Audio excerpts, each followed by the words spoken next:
It was raining the night she showed up at my door.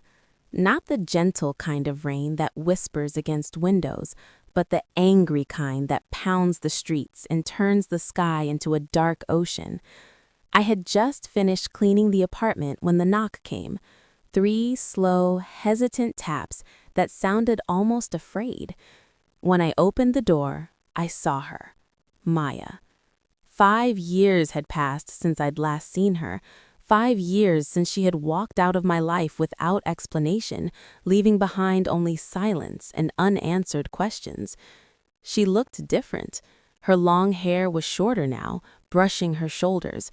The confident smile she once wore so easily had faded into something fragile. Her clothes were soaked, her eyes tired. "Hi, Daniel," she said softly. I stood there, unable to move. "What are you doing here?" I finally managed to ask. I didn't know where else to go. The words hit harder than the rain. I should have said no. I should have reminded her of the pain she caused. Instead, I stepped aside. "Come in." The apartment felt smaller with her inside. Memories filled every corner, memories of laughter, late-night talks, and quiet mornings when she used to steal my blankets. I handed her a towel. "You can take a shower," I said. "There are some clean clothes in the closet." "Thank you," she whispered. While she was in the bathroom, I stood in the kitchen, staring at nothing. My heart was racing like it used to when we were young and reckless. Why was she here? When she came out, wearing one of my old t-shirts, time seemed to rewind. She looked almost the same as she did back then, except her eyes carried something heavier. "I'm sorry," she said before I could speak. "For what?" "For leaving." I didn't respond. I thought I was chasing something bigger, a better job, a better life. I thought love could wait. "And?" I asked quietly. And I was wrong. The silence between us felt fragile, like glass ready to shatter. "Why now?" I asked. She hesitated. "I lost my job, the apartment, everything fell apart, and when I thought about who I trusted, who I felt safe with," she looked at me, "it was you." I didn't know if that made me feel honored or used. It was late. The storm had grown worse. The power flickered once before going out completely. "Great," I muttered. We lit candles and sat on the couch. The room glowed softly, shadows dancing against the walls. "You can take the bed," I said. "I'll sleep on the couch." She looked at me for a long moment. "Are you sure?" "Yes."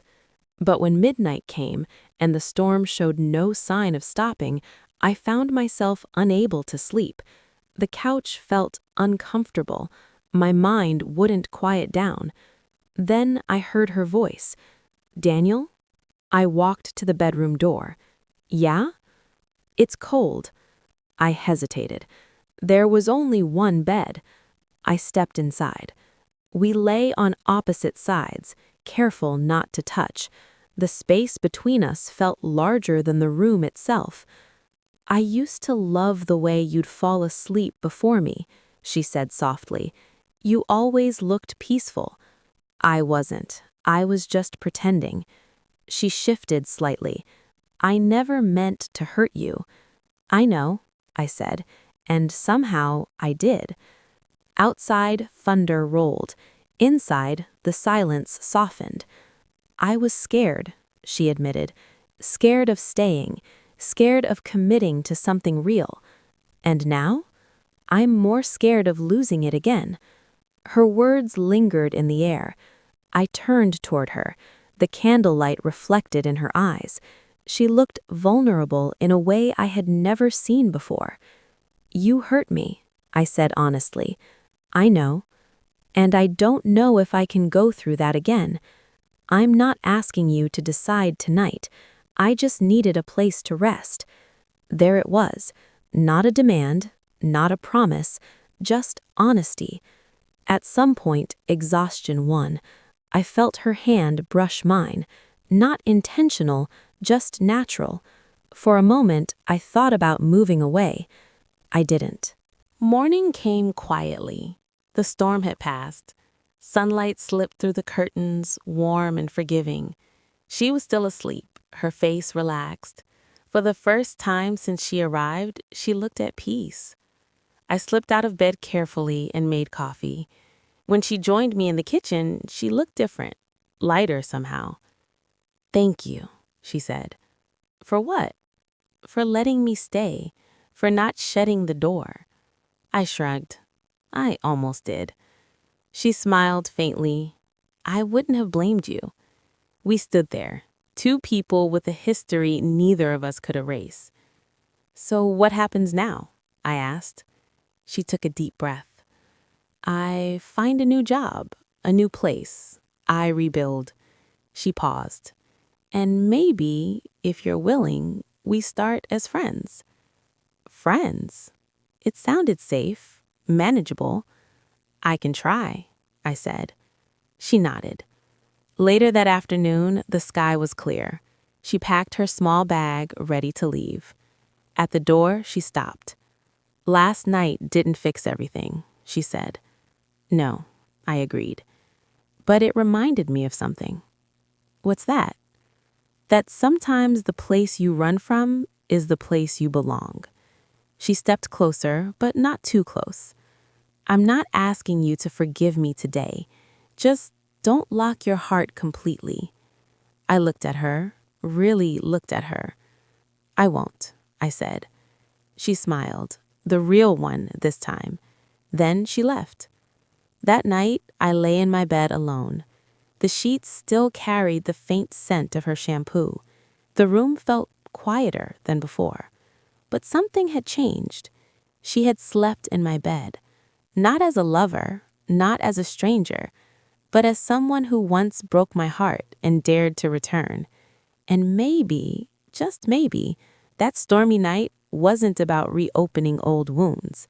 Maybe it was about learning that love isn't always about never leaving. Sometimes it's about finding your way back and giving someone the courage to stay.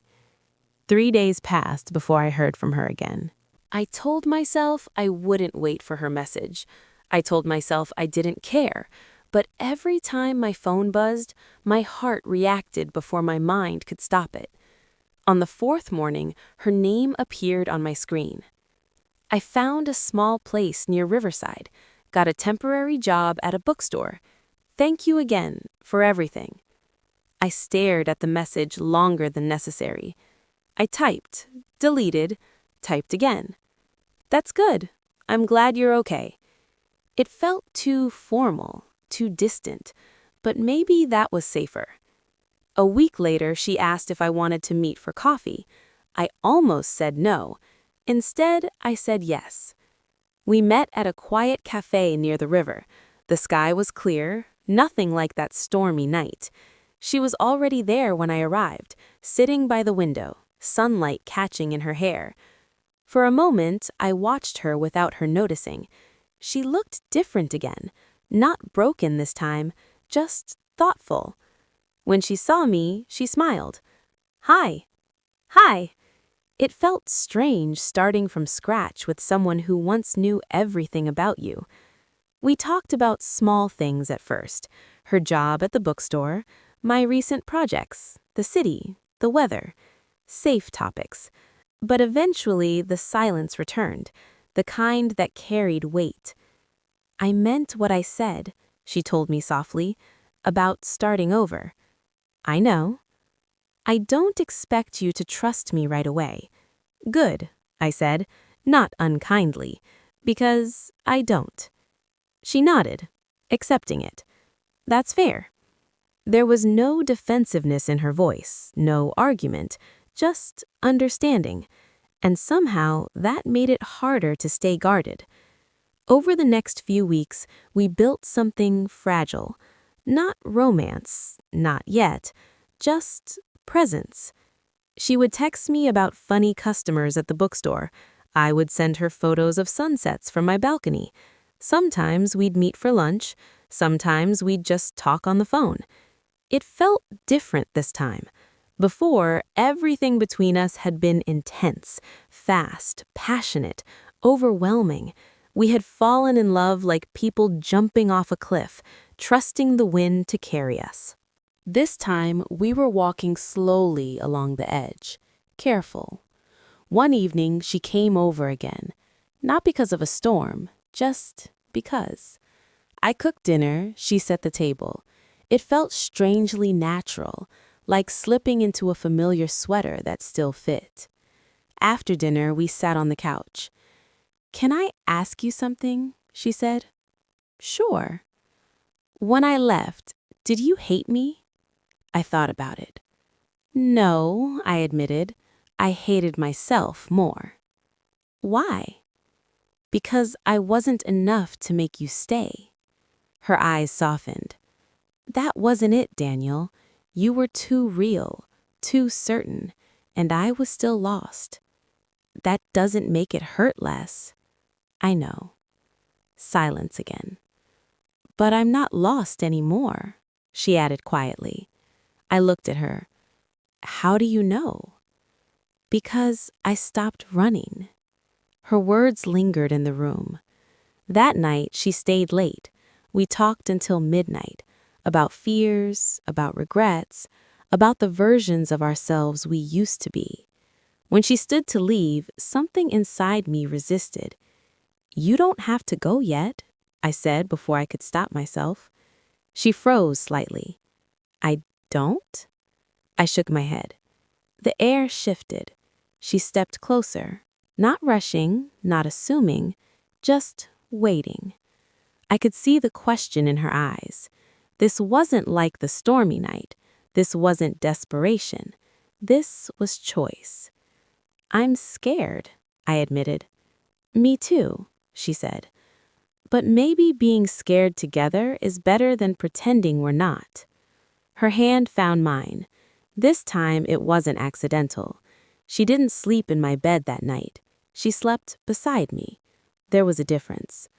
We didn't rush into anything. No dramatic declarations, no promises whispered in the dark. Just closeness, just warmth. At some point, she turned toward me. "I don't want to break this again," she murmured. "Then don't," I replied. "I won't run. And I won't chase," I said. "If we do this, we do it together." She nodded. Together. The next morning, sunlight filled the room again, but this time it felt different from the first morning she had woken there. That morning had been about survival. This one felt like possibility. She traced small circles on my arm. "Do you regret letting me back in?" she asked softly. I thought about the pain, the sleepless nights from years ago, the silence. And then I thought about the woman lying beside me now, the one who had come back not because she needed saving, but because she finally understood what she had lost. "No," I said honestly, "I don't." She smiled. "Good." Love, I realized, isn't always about grand gestures or dramatic reunions. Sometimes it's about patience, about letting time reshape two people into better versions of themselves. She had once slept in my bed because she had nowhere else to go. Now she lay there because she chose to be. And so did I. The past hadn't disappeared. The scars were still there. But maybe scars weren't signs of weakness. Maybe they were proof that something survived. As she rested her head on my chest, I closed my eyes. Not pretending this time. Not afraid she would vanish by morning. For the first time in years, the bed didn't feel empty. It felt shared. And somehow, that made all the difference. For a while, everything felt steady. Not perfect, not dramatic, just steady. Maya slowly moved some of her things into my apartment. A toothbrush in the bathroom, a few books on the shelf, her favorite sweater hanging beside my jackets. It wasn't official, but it felt like we were building something real. We kept our promise. No rushing, no pretending the past didn't exist. We talked through things. When fear showed up, we named it. When doubts surfaced, we didn't bury them. It felt mature, safe, and that's when life decided to test us. One evening, Maya came home quieter than usual. She dropped her bag on the chair and avoided my eyes. "What happened?" I asked. She took a deep breath. "I got an offer." "That's good, right?" She nodded slowly. "It's in another city." The words settled heavily between us. "How far?" 4 hours away. 4 hours. Not impossible, but not easy either. "It's a better position," she continued. "Stable, good salary, a real chance to rebuild properly." I heard the hesitation in her voice. "You want to go," I said. "I don't want to lose you," she replied immediately. "That's not what I asked." Silence. Then she whispered, "Yes, I want to go." It hurt. Not because she wanted success, but because once again there was a distance trying to grow between us. That night, neither of us slept well. I stared at the ceiling, remembering the last time she had chosen something that pulled her away from me. Back then, she had left without looking back. This time, she was still here, still trying. In the darkness, she reached for my hand. "I'm not running," she said softly, as if reading my thoughts. "I'm just choosing my future." "And am I part of it?" I asked. She squeezed my fingers. "I want you to be." Wanting and reality aren't always the same. She turned toward me. "Daniel, if I stay just because I'm afraid of losing you, I'll resent it someday. And if I go without fighting for us, I'll regret it forever." Her honesty was sharp, but necessary. "So what are you saying?" "I'm saying I need you to choose this with me, not hold me back, not sacrifice silently. Choose it." The next morning, we sat at the kitchen table with coffee growing cold between us. "Do you remember the storm?" she asked. "How could I forget? You let me in that night, even though it hurt." "That was different." "Was it?" she asked gently. "You were scared, I was broken, and we still tried." I looked at her. "This isn't about fear, it's about distance." "Distance doesn't end love," she said quietly. "Silence does." That hit me, because silence was what destroyed us before. Not ambition, not dreams, silence. A week later, she accepted the job. We packed her things together. There were no dramatic tears, no shouting, just a quiet understanding that this was another turning point. At her new apartment, I helped her arrange the furniture. We laughed about how tiny the kitchen was. We argued playfully about where to put the couch. It almost felt normal. When it was time for me to leave, the air grew heavy. "This feels familiar," I said. She looked at me, confused. "The part where you stay and I go." She stepped closer. "It's not the same." "Prove it." Instead of answering, she pulled out her phone and opened her calendar. "Next weekend," she said. "You come here. The weekend after that, I come home." Home. She still called my apartment home. "And in between?" I asked. "We talk, we visit, we try." She paused. "But we don't disappear." I searched her face for doubt. I didn't see any. The first month wasn't easy. Video calls replaced late-night whispers, screens replaced warm hands. Sometimes the connection froze, and we laughed. Sometimes it cut off mid-sentence, and we grew frustrated. There were nights I felt the old fear creeping back. What if she finds someone there? What if distance makes us strangers again? But every time those thoughts surfaced, she did something small but powerful. She called, or she sent a picture of her messy desk, or she told me she missed my terrible cooking. Little reminders that I was still part of her world, and I did the same. One evening, after a particularly exhausting week, she showed up at my door unexpectedly. No storm, no warning, just her. "I couldn't wait until next weekend," she said, breathless. I pulled her into my arms. This time, there was no hesitation. That night, she slept in my bed again, But it didn't feel fragile anymore. It felt chosen, strong, intentional. Months passed. Distance didn't break us. It stretched us, taught us patience, taught us that love isn't about proximity, it's about effort. One night, as we lay together after another long drive to see each other, she traced her fingers along my chest. "Do you know what's different now?" she asked. "What?" "The first time I slept here, I needed shelter. The second time, I needed forgiveness. And now?" She smiled softly. "Now, I don't need anything. I'm here because I want to build something permanent." My heart steadied. "Then let's stop calling it trying," I said. "Let's call it living." She rested her head against me. "Together? Together." Love didn't save us. We saved love by choosing it again and again. Not because it was easy, not because it was convenient, but because we learned that walking away is simple.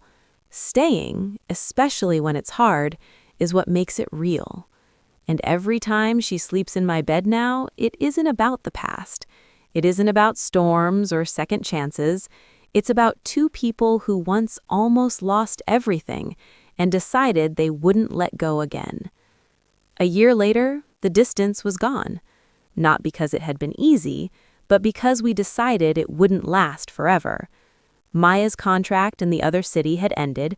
She had been offered a permanent position there, better pay, more stability, everything she once thought she needed. She turned it down. When she told me, I didn't celebrate right away. "Are you sure?" I asked carefully. She smiled. "I'm not choosing you instead of my dreams," she said. "I'm choosing a version of my dreams that includes you." That mattered, because this time it wasn't sacrifice, it was alignment. She moved back officially 2 weeks later. Not just a toothbrush, not just a sweater. Boxes, books, plants, her favorite yellow mug that she refused to throw away even though it had a crack along the side. As we unpacked, the apartment transformed. It no longer felt like my place. It felt like ours. That night, surrounded by half-opened boxes and tired laughter, we lay on the floor instead of the bed. "Do you remember the first night I came back?" she asked. "The storm," I said. "You looked at me like I was both familiar and dangerous." "I think you were." She laughed softly. "And now?" I looked around the room, at the life we had rebuilt piece by piece. "Now you're home." Her eyes shimmered slightly, but she didn't cry. Maya wasn't the kind of person who cried easily anymore. She had grown. So had I. A few months later, something unexpected happened. I came home one evening to find candles lit across the living room. For a split second, I thought something was wrong. Then I saw her, standing near the window, nervous. "Maya?" She took a deep breath. "I've run before," she said. "I've hesitated. I've doubted." I stepped closer. "But I don't want to hesitate anymore." She reached into her pocket, and instead of a dramatic speech, instead of a grand performance, she simply said, "Will you choose me the way I choose you?" In her hand was a small ring. Not flashy, not perfect, just real. For a moment, I couldn't speak. "You're proposing to me?" I asked, stunned. She smiled. "Equality, remember?" I laughed, then I nodded. "Yes. Not because it was romantic, not because it was expected, but because every storm, every silence, every mile between us had led to this calm certainty." We didn't have a huge wedding, just close friends, a small garden, soft music, simple vows. When it was my turn to speak, I didn't talk about destiny or fairy tales. I said, "The first time you slept in my bed, I was afraid you'd leave again. The last time you slept there, I realized you weren't staying because you needed shelter. You were staying because you wanted a future. She squeezed my hands. And I promise, I continued, that no matter how hard life gets, we won't disappear into silence again. That was our real vow. Not perfection, communication, choice. Years passed. Life wasn't always gentle. There were arguments about bills, about work stress, about whose turn it was to do the dishes. There were nights of exhaustion and mornings of rushing out the door. But there was never silence, never running, never disappearing. And sometimes, on quiet evenings, when rain tapped softly against the windows, we would lie in bed and remember. Do you ever think about what would have happened if you didn't open the door that night? She once asked. I smiled. I would have slept alone. She rested her head on my chest, just like she used to. And now? Now I don't. The truth is, love didn't arrive in a perfect package for us. It arrived soaked in rain. It arrived carrying regret. It arrived uncertain and fragile. But we let it stay. We nurtured it. We learned that forgiveness is stronger than pride, that distance can stretch love without breaking it, that fear doesn't have to win. The first time she slept in my bed, she was escaping a storm. The last time she fell asleep beside me, years later, rain outside once again, she wasn't escaping anything. She was exactly where she wanted to be, and so was I. Because sometimes the bravest thing two people can do is not falling in love. It's choosing every single day to remain there. And that is how the story ends. Not with a goodbye, but with a quiet, steady forever.